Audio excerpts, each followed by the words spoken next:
Well, that was something. बच्चों का ये बिहेवियर हमारे लिए कितना नॉर्मल बन चुका है कि स्क्रीन्स अब हमारी लाइफ का हिस्सा नहीं रह गई है, स्क्रीन्स हमारी लाइफ बन चुकी है। बच्चे, बड़े, हर किसी के फेस पे एक ग्लो है, स्क्रीन का glow. Phone, tablet, TV, gaming consoles, PC, that's all I see. अब ये सब है हमारे friend, entertainer, teacher, babysitter, basically हर वो चीज जिसे हम जानते हैं। नाउ इमेजिन दिस कि कितनी बार, एक्चुअली आपको इमेजिन करने की भी नीड नहीं है, आप बस याद कीजिए कितनी बार आप ऐसे बच्चों को मिले हैं जिन्हें अभी बोलना नहीं आता, जिन्हें अभी पढ़ना भी नहीं आता, पर उन्हें फोन चलाना बहुत अच्छे से आता है, लाइक दिस।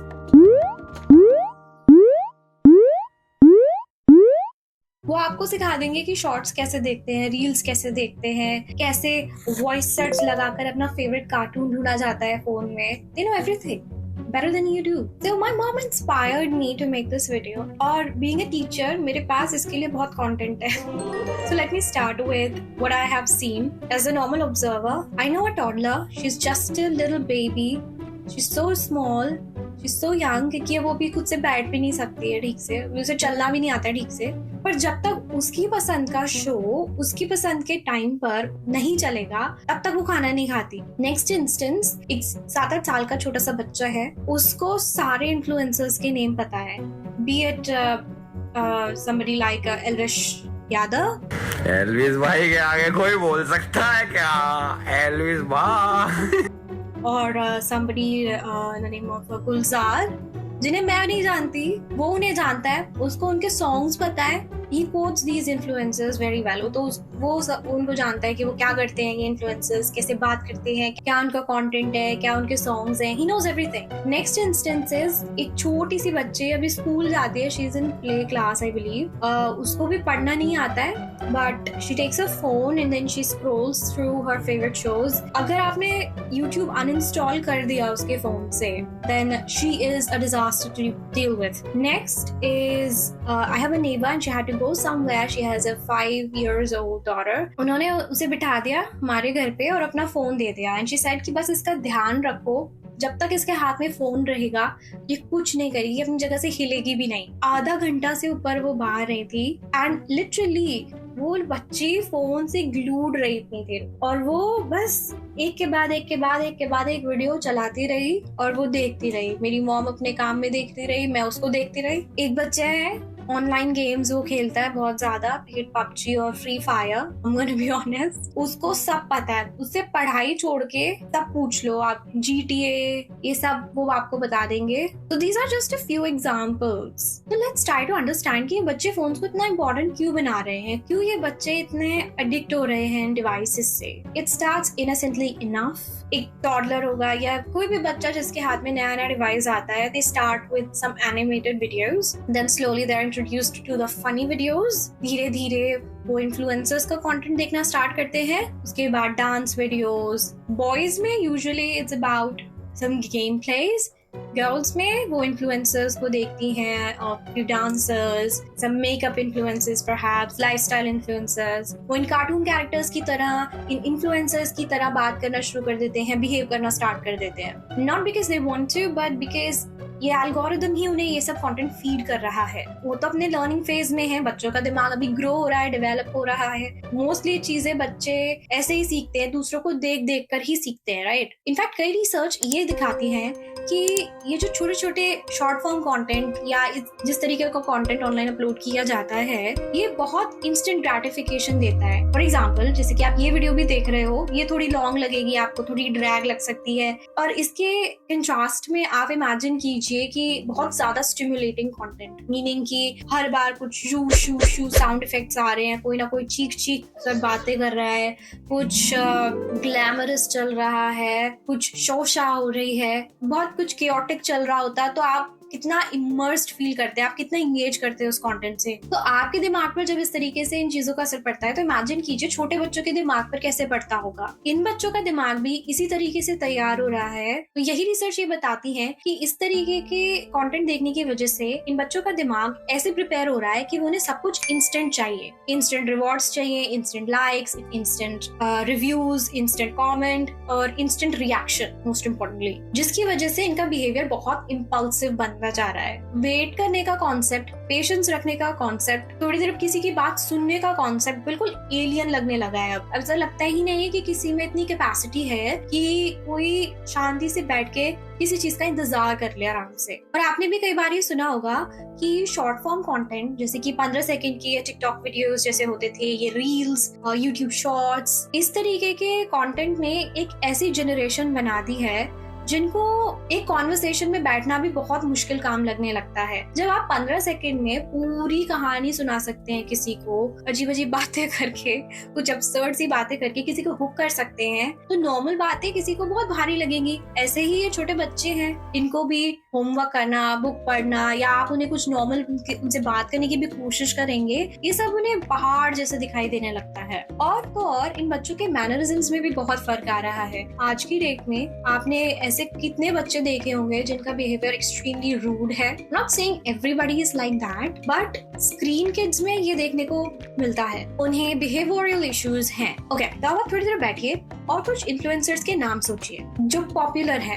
Typical influencers. अब मुझे इनमें से कुछ अच्छे इन्फ्लुएंसर्स बताइए। मुश्किल है, राइट? आज की डेट में इन्फ्लुएंसर्स बहुत जल्दी ऊपर उठ रहे हैं, उनकी बहुत ज्यादा फैन फॉलोइंग है, उनकी अपनी आर्मीज होती है, राइट? और इन्होंने ये सब फैन बेस कलेक्ट किया कैसे है? कैसा कंटेंट बना के? Controversial, chaotic, over the top, or sometimes even the harmful behavior. Slapstick pranks, rude language, profanity, attention-seeking stunts, provocative behavior. ये इन्फ्लुएंसर्स आज की डेट में सिर्फ एंटरटेनिंग नहीं है, ये उन बच्चों का दिमाग शेप कर रहे हैं जो मिलियंस में इन लोगों को देखते हैं। Somehow, while I was researching for this video, मैं कुछ इन्फ्लुएंसर्स के Q&A पे पहुंची, पुराने, not the latest ones। और जो सवाल पूछने वाले लोग होते हैं वो कई बार इतने 13, 14, 12 ईयर के ब्रैकेट वाले बच्चे होते हैं और वो उनसे बात करते हैं। So I was taken aback कि कितने छोटे छोटे बच्चे इन लोगों का कंटेंट देख रहे हैं, ऐसा कंटेंट देख रहे हैं जिनकी ये टारगेट ऑडियंस तक नहीं है, जो कंटेंट इन बच्चों के लिए बना भी नहीं है। तो कैसे इन बच्चों को एक्सेस मिल पा रहा है कि वो ये कंटेंट देख रहे हैं? और ये बच्चे सिर्फ कंटेंट कंज्यूम नहीं कर रहे हैं, ये इसे अब्सॉर्ब कर रहे हैं। ये बच्चे इन इन्फ्लुएंसर्स के हर मूव को रेप्लिकेट करते हैं, उनका स्पीच पैटर्न, उनके मैनरिज्म्स और तो और पूरा का पूरा कंटेंट ही मिमिक करते हैं। तो अभी हमारे लिए कहना कितना आसान है कि सब कुछ इंटरनेट की गलती है, फोन की गलती है, इन इन्फ्लुएंसर्स की गलती है। What about the parents? इन बच्चों के हाथ में ये फोन्स दे कौन रहा है? इंटरनेट, ये प्लेटफॉर्म्स, ये इन्फ्लुएंसर्स या इनके पेरेंट्स? थोड़ा सा टाइम में पीछे चलते हैं और याद करने की कोशिश करते हैं कि कंटेंट कंज्यूम करना बैक इन द डे कैसा होता था। एक बड़ी सी टीवी स्क्रीन होती थी, वेल नॉट बड़ी, एक नॉर्मल टीवी स्क्रीन होती थी, उसमें सभी लोग एक साथ मिलके देखते थे टीवी या जो भी कंटेंट दिखा रहे होते थे वो लोग, मूवीज भी, कार्टून्स, एनीथिंग। जो कंटेंट पहले से ही बहुत रेगुलेटेड है, ऐसा ही नहीं कि टीवी पे आ रहा है तो कुछ भी आ रहा है। अगर कोई फैमिली शो है तो उसपे उसी टाइप का कंटेंट आएगा, कुछ इनअप्रोप्रिएट नहीं आता था। फिर भी रिमोट किसी बड़े के हाथ में रहता था जो अपने हिसाब से कुछ अच्छा सा चला देते थे। उसके अलावा हर चीज का, B it a cartoon series या कोई मूवी, कोई शो, हर चीज की एक टाइमिंग होती थी कि वो इतने बजे से शुरू होगा और इतने बजे खत्म हो जाएगा, और उसके भी बीच बीच में काफी ब्रेक्स आते थे। तो सब कुछ हमारे डिमांड पे नहीं होता था, एक टाइम फिक्स्ड होता था, तो बाकी का टाइम हम अपने हिसाब से फिल कर लेते थे, राइट? और आज की डेट में सबके पास हैंडहेल्ड डिवाइसेस हैं, पर्सनल डिवाइसेस हैं। कौन क्या देख रहा है, क्या कर रहा है, हमें नहीं पता। और अगर इसकी बैटरी लो हो भी जाए तो इंस्टेंटली ये चार्जिंग पर लगता है। Entertainment never stops. ना तो यहाँ पे कुछ रेगुलेटेड है, ना कुछ सुपरवाइज्ड है, ना किसी चीज का टाइम फिक्स्ड है। हर चीज हमारे मन के हिसाब से अवेलेबल है। एज आई सेड, आजकल के बच्चे ऐसा कंटेंट देख रहे हैं जो उनके मतलब का है भी नहीं, जिसकी वो टारगेट ऑडियंस भी नहीं है। स्क्रीन्स ओवर कॉम्पनसेट कर रहे हैं एब्सेंट पेरेंट्स के बिहेवियर को, मीनिंग कि पेरेंट्स जितना टाइम उन्हें मिलता है वो अपने बच्चों पर इन्वेस्ट करने की जगह उसे खुद पर इन्वेस्ट करते हैं। And I know this is gonna sound offensive to a lot of parents, मैं हर किसी की बात नहीं कर रही हूँ जो ऐसा नहीं करते हैं, where if the shoe fits. कई मदर्स ऐसी होती हैं जो इमोशनली अनअवेलेबल होती हैं, वो सब कुछ करके देंगी, आपको खाने को देंगी, हर रिसोर्स मिलेगा, फोन मिलेगा, नेट मिलेगा, अच्छे से अच्छे स्कूल में पढ़ाई मिलेगी, ट्यूशन टीचर मिलेगा जरूरत है तो, बस वो ही नहीं मिलेंगी। Same goes with the fathers कि सब कुछ मिलेगा, हर रिसोर्स मिलेगा, बस मैं नहीं हूँ। तो ऑब्वियसली बच्चा चीजों से ही कनेक्ट करेगा, उसी में ही वो कंपेनियनशिप ढूंढेगा, जो कंपेनियनशिप अभी वो समझता भी नहीं है। कुछ पेरेंट्स सिर्फ एब्सेंट नहीं है, हो सकता है वो प्रेजेंट हो, लेकिन वो सोचते हैं कि हमारे बच्चे के पास हर टेक्नोलॉजी होनी चाहिए, एडवांस रिसोर्सेज होने चाहिए, इनको टीवी भी मिलना चाहिए, इनको गेम्स भी मिलने चाहिए, इनको अच्छे से अच्छा लैपटॉप मिलना चाहिए, अच्छे से अच्छा फोन मिलना चाहिए, इन्हें अप टू डेट होना चाहिए। और इस वजह से वो उनके हाथ में ऐसे डिवाइसेस पकड़ा देते हैं जो डिवाइसेस उनके लिए है भी नहीं। और चाइल्ड मोड वो क्या है, वो किसके लिए है? या फिर पेरेंट्स बच्चों को स्क्रीन इसलिए पकड़ा देते हैं ताकि बच्चे एंटरटेन रहे, उनका मन लगा रहे। और मोस्टली ये स्क्रीन डिस्ट्रैक्शन का काम करती हैं उन पेरेंट्स के लिए जो ये नहीं चाहते कि उनके बच्चे उन्हें डिस्टर्ब करें। और ये एक के साथ नहीं, मैंने कई मदर्स के साथ देखा है, खुद ऑब्जर्व किया है कि जब उनका बच्चा उन्हें नैग कर रहा होता है तो वो क्या करते हैं, फोन खोलेंगे, उनके पसंद की वीडियो चला के उनके हाथ में दे देंगी, या उनके पसंद का कोई ऑनलाइन गेम लगा के उन्हें पकड़ा देंगी कि मुझे बात करने दो, please don't disturb me. Why is this so important to discuss? क्योंकि बच्चे के हाथ में अब सिर्फ एक डिवाइस नहीं है, there is an exposure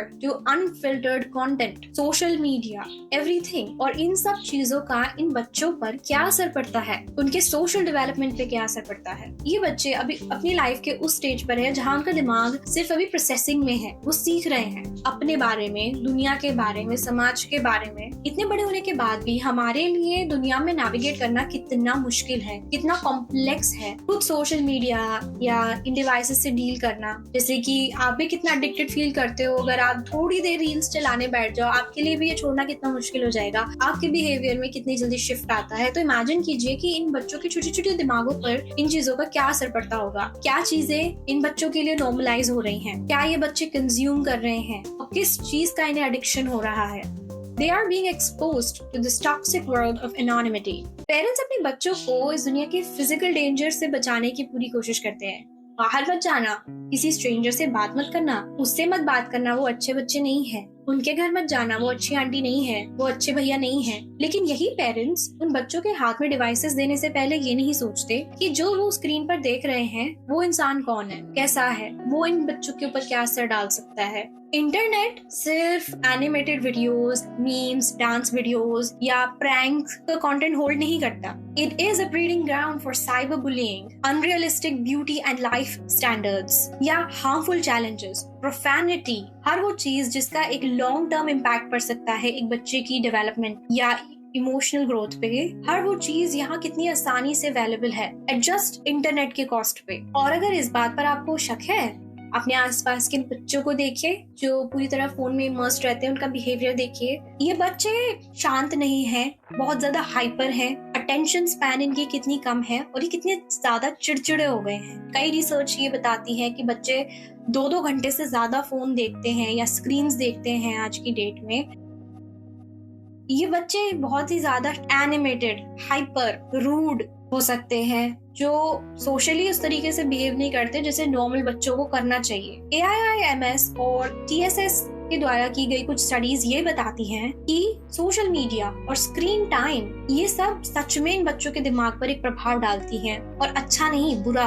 बच्चों की सेल्फ वर्थ पे बहुत ज्यादा प्रभाव पड़ता है इन चीजों का। वो सोचते हैं कि हमें इसी तरह से बात करनी चाहिए, अगर हमारे पास इतने सारे रिसोर्सेज नहीं हैं, अगर हम इस तरीके से काम नहीं करेंगे तो लाइफ में सक्सेस मिलेगी ही नहीं। I'll tell you, as a teacher, I ask a lot of kids what they want to be when they grow up. कई बच्चों का जवाब होता है यूट्यूबर, क्योंकि ये बच्चे ऐसे इन्फ्लुएंसर्स को देखते हैं जो अपनी लाइफ में बहुत सक्सेसफुल है, जिन्होंने अपनी लाइफ में ऐसे प्लेटफॉर्म्स के जरिए, ऐसी भाषा का प्रयोग करते हुए, ऐसे लाइफस्टाइल को दिखाते हुए, ऐसी हरकतें करते हुए इतना अच्छा एम्पायर बिल्ड कर लिया है कि it can put others to shame. तो उनकी भी एस्पिरेशन यही होगी।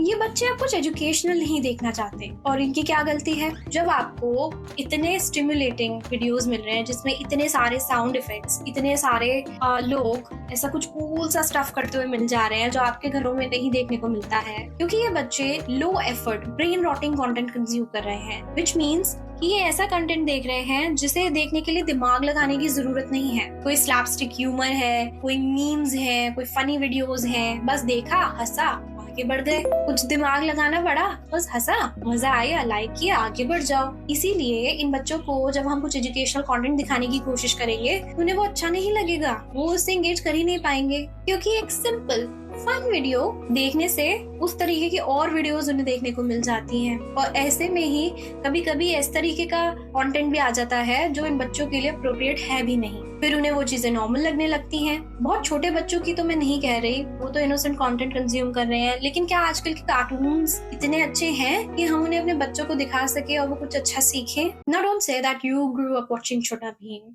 ओके? कई बार इन बच्चों को भी पता होता है कि जो हम कंज्यूम कर रहे हैं वो अच्छा नहीं है। वो छुप कर ऐसा कंटेंट कंज्यूम करते हैं, वो छुप कर ऑनलाइन गेम्स खेलते हैं। They are very much aware of a few things, पर वो थ्रिल, वो डोपामिन जो ये सब काम करके मिलता है, वो नॉर्मल चीजें करने से नहीं मिलता। आप खुद सोचिए कि ऐसी कितनी चीजें होंगी जो आप चाहेंगे कि हम उनसे एक्सपोज ना हुए होते। काश इस टाइम पे हमारे हाथ में ये फोन नहीं होता, हम इतना इमर्स ना हो गए होते इस एक्सपीरियंस में, तो हम कितनी चीजों से बचकर निकल सकते थे, कितने एक्सपीरियंसेस से खुद को बचा सकते थे। फिर क्यों एज अ पेरेंट आप विलिंगली इन बच्चों को इतना केयरलेसली ऐसी दुनिया में ऐसे रिसोर्सेज से एक्सपोज कर देते हैं जो उनके लिए है भी नहीं। कुछ चीजें आप सिर्फ ऐसे भी सिखा सकते हो कि ये चीज अच्छी है, ये चीज देखनी चाहिए, ये चीज ठीक नहीं है। क्यों आप ये डिफरेंसेस उन लोगों को नहीं समझा सकते? क्यों आप कंटेंट उनके लिए रेगुलेट नहीं कर सकते? इस सब के लिए हम जिम्मेदार किसे बताएं? यहाँ सभी अपना फायदा करने के लिए बैठे हैं। एल्गोरिथम थ्राइव करता है इस तरीके के प्रोवोकेटिव कंटेंट पे जो ऑडियंस जनरेट करे। इन्फ्लुएंसर्स ऐसे शॉक वैल्यू पे थ्राइव करते हैं, इस तरीके के कंटेंट पे थ्राइव करते हैं, इससे उनकी पॉपुलैरिटी बनती है। आई थिंक कलेक्टिवली हर चीज का कुछ ना कुछ रोल है इस कॉन्वर्सेशन में। सबको अपनी अपनी जिम्मेदारी लेनी चाहिए, पर इस टाइम सबसे ज्यादा क्लोज हैं उनके पेरेंट्स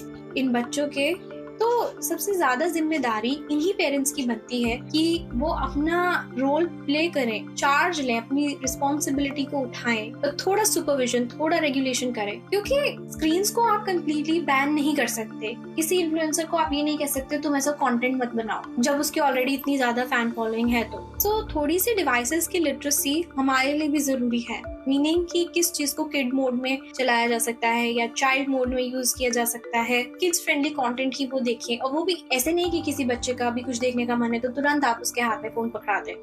ये जनरेशन या कोई भी जनरेशन कंप्लीटली स्क्रीन फ्री नहीं हो सकती, क्योंकि ऐसा नहीं है कि इंटरनेट या फोन की वजह से सिर्फ बच्चे बिगड़ ही रहे हैं। जो इस चीज को यूज करना जानते हैं वो इस चीज से सीख भी रहे हैं। आप इमेजिन कर सकते थे पेंडेमिक में अगर ऑनलाइन क्लासरूम्स नहीं होते तो किस तरीके से पढ़ाई एक्सेस की जाती। सोशल स्टडी के मैम कितना सच दस के आई है। लिपस्टिक लगाइए, कान का लगाइए, हाइलाइटर लगाइए, काजलों तक लगाइए।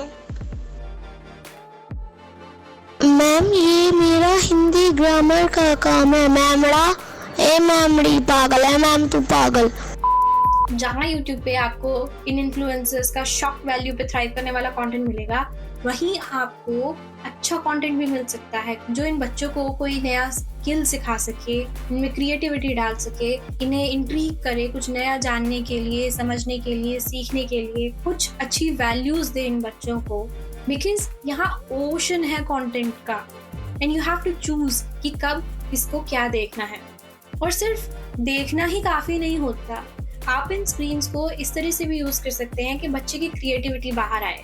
वो कुछ डिजिटली आर्ट बना सकते हैं, कुछ स्टोरी लिख सकते हैं, जिस चीज में भी उन्हें इंटरेस्ट हो। कोई डॉक्यूमेंट्री देख सकते हैं जो उन्हें कुछ नया सिखाए, या अपनी तरफ से भी वो कुछ इस तरीके का कंटेंट या मटेरियल प्रिपेयर करने की कोशिश कर सकते हैं कि वो दूसरों को इंस्पायर करें या कुछ सीखें, जो वो सीख रहे हैं उसे प्रैक्टिस में लेकर आए। आप उन्हें डिजिटल लिटरेसी दे सकते हैं। खुद भी सीखना जरूरी होता है कि डिजिटली कैसे अपने आप को नेविगेट किया जाए, और इन बच्चों को भी सिखाना बहुत जरूरी होता है कि किस तरह से वो डिजिटली नेविगेट कर सकते हैं, ताकि वो वैल्यूएबल कंटेंट और सुपरफिशियल और हार्मफुल मीडिया में फर्क करना समझ जाएं। और इसके लिए as a parent, as a care giver, आप ही को उनके साथ इन्वॉल्व होना पड़ेगा। अगर इसका मतलब ये है कि आपको साथ बैठ के उनके यूट्यूब की वीडियोस देखनी पड़ेंगी, साथ बैठ के कार्टून शोज देखने पड़ेंगे, उन्हें उस कंटेंट के बारे में समझाना पड़ेगा, उसके बारे में डिस्कस करना पड़ेगा, बातचीत करनी पड़ेगी, ताकि आप उन्हें रियलिटी और फैंटेसी के बीच का फर्क समझा सके, तो यस डू इट, चाहे आप इस टॉपिक को जितना सेंसेशनलाइज कर दे। Gen Alpha is doomed, it's the worst generation, iPad kids, worst parenting, internet का असर, anything. The truth is कि at the moment आप जो कर सकते हैं वो कीजिए। कई लोगों को यही नहीं पता होता कि there's a problem, so try to identify कि problem है and then work towards it, work your part because balance is the key. So this is all that I have for you today. अगर ये video आपको अच्छा लगा हो, like it, subscribe to this channel. I'm trying to reach 100 subscribers. And ऐसे और content के लिए नहीं, अभी तो नहीं बोलना चाहिए, नहीं पहले बोला था। Anyhow, that's all.